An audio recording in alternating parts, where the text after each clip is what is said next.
स्वागत है आप सबका। मैं Vivek Bindra, motivation speaker, leadership consultant, business coach. आज खुश खबरी लेके आया हूं आपके लिए। आप सब बिजनेस या तो शुरू कर रहे हैं या कर चुके हैं या बहुत दिन से कर रहे हैं, लेकिन सबको जरूरत है पैसा कहां से आए, रोकड़ा, कैश, इन्वेस्टमेंट किधर से आए। आज इन सारी प्रॉब्लम का उत्तर एक ही वीडियो में फट से देने वाला हूं। आज चर्चा करते हैं स्टार्टअप में। एक तो हो गया स्टार्टअप स्टेज, एक अर्ली स्टेज, एक ग्रोथ स्टेज और एक मैच्योरिटी स्टेज। अगर आप बिल्कुल ही स्टार्टअप हैं तो ये स्टेज होता है एफ क्या होता है?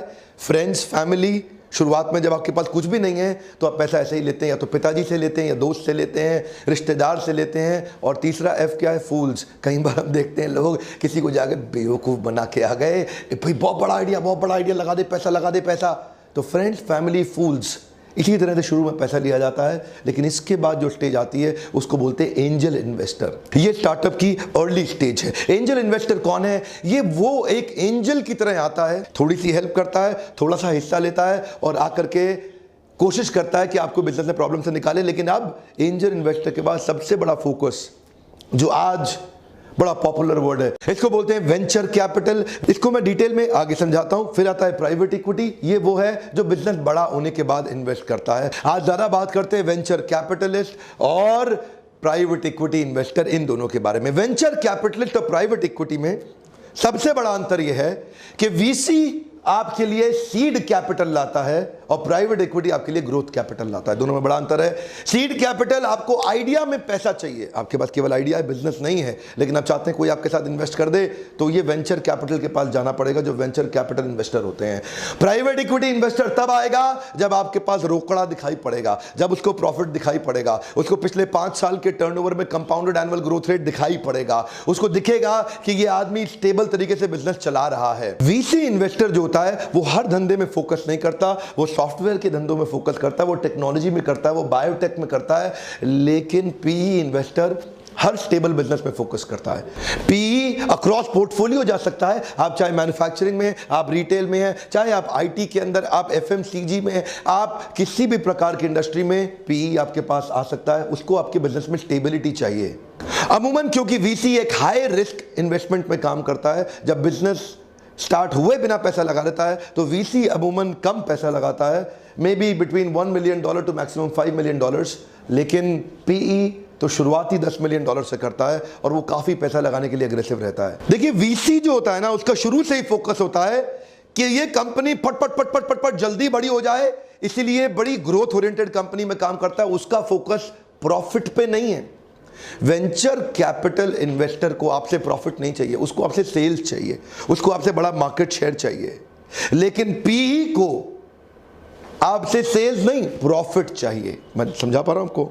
यानी कि वीसी सेल्स पे फोकस करेगा, पीई प्रॉफिट पे फोकस करेगा। इसका मतलब है वीसी टॉप लाइन पे फोकस करेगा। आपकी जो पीएनएल अकाउंट बनता है ना, पीएनएल स्टेटमेंट, वो टॉप लाइन पे फोकस करता है, ये बॉटम लाइन पे फोकस करता है। ये कहता है कि भैया फाइनल प्रॉफिट दिखाओ, सेल कितनी भी हो।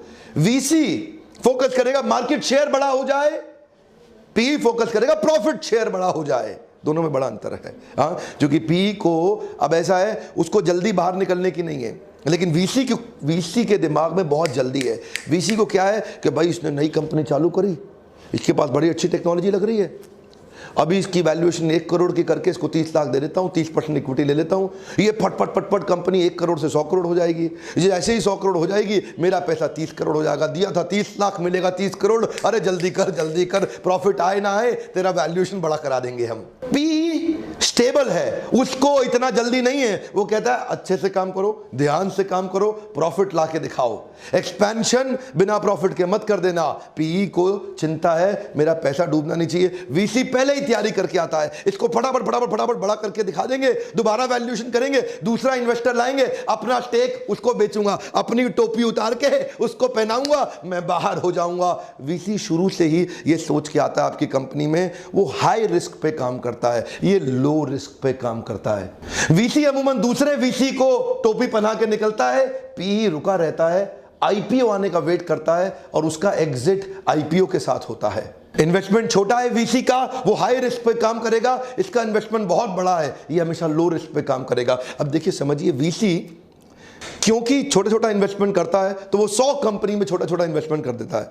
वो जानता है 100 में 90 फेल होंगी ही, लेकिन उसको पता है ये जो 10 बड़ी होने वाली है ना, ये 10 उसको इतना बड़ा कर देंगी कि पिछले 90 का पैसा बाहर आएगा और आने वाले 200 का भी पैसा पहले ही कमा के दे देगा। ये वीसी शुरू से ही उस कंपनी पे फोकस करता है जो तेजी से बड़ी होती है, जिसकी अगली वैल्यूएशन भी बहुत बड़ी हो जाएगी। पी का चक्कर नहीं है। पी कहता है भैया रिस्क नहीं चाहिए मुझको स्टेबिलिटी चाहिए। वैसे तो दोनों का ही फोकस सेम होता है कि अपने अपने इन्वेस्टमेंट की वैल्यू को एनहांस कर सके, अपने स्टेक की वैल्यू को एनहांस कर सके। दोनों पी और वीसी और भी कई सारे पी और वीसी के संपर्क में हमेशा रहते हैं। दोनों का ही ये इच्छा रहती है कि जितना इन्वेस्ट किया है उसका मार्केट का वैल्यू बड़ा हो जाए ताकि मैं बाहर निकलूं तो प्रॉफिट लेकर निकलूं।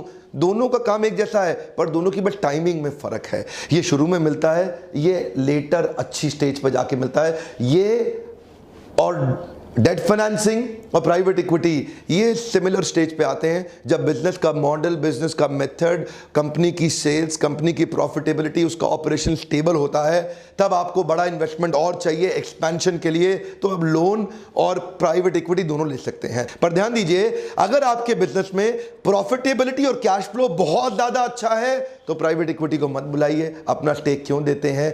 छोटे से कर्जे पे आप समझ पा रहे हैं 9% 12% पे आप लोन लेकर के आप फटाफट नया बिजनेस एक्सपैंड करें।